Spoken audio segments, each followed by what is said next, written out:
I had been married to Sarah for 14 years. We were high school sweethearts, and I thought I knew everything about her, her laugh, her quirks, the way she always lit up a room. Sarah had always been the life of the party, the kind of person who could make friends with anyone. We had a good life together, settled into the comfortable rhythm of marriage. That was, until we took that trip. We had gone on vacation to a small, remote town in the Middle East.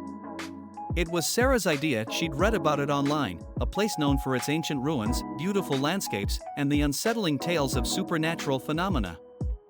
I wasn't one to believe in those kinds of things, but Sarah loved the mysterious, so I went along with it.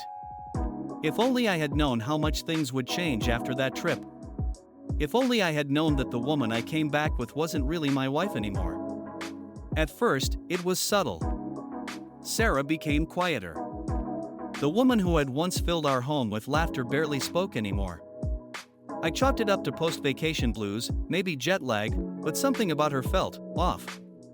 She would spend hours alone in the bedroom, sitting by the window, staring into nothing. When I asked her what was wrong, she'd just shake her head, a ghost of her former self. Then, the murmuring started. Late at night, I'd wake up to the sound of Sarah whispering under her breath. At first, I thought she was just talking in her sleep. But as the nights passed, I noticed that the whispers were growing louder. I couldn't understand the words. Sometimes they sounded like gibberish, other times like a language I didn't recognize.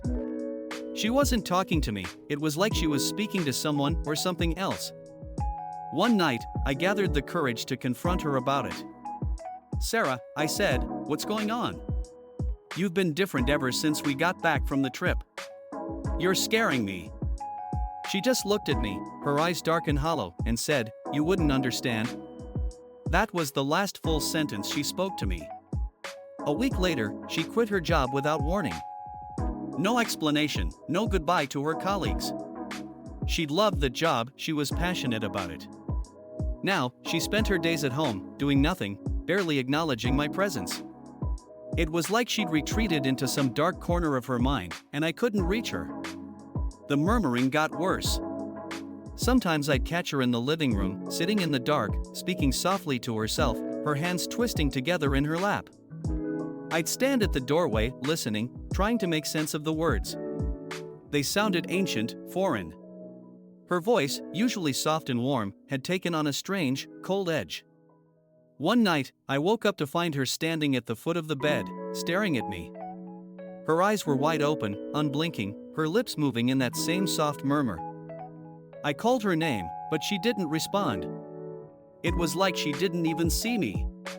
Then, without a word, she turned and walked out of the room, her footsteps eerily quiet on the hardwood floor.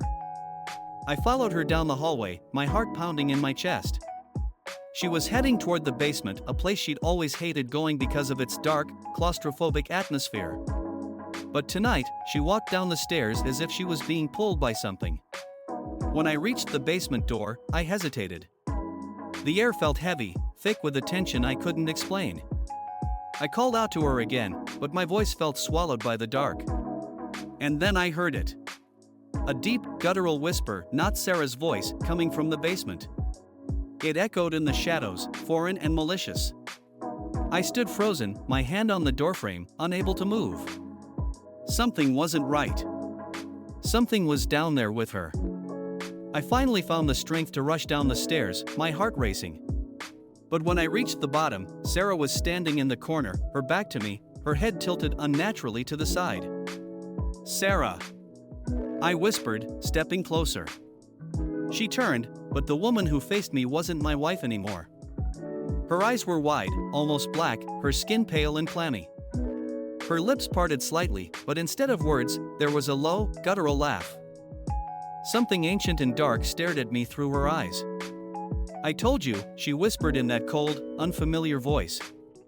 "You wouldn't understand."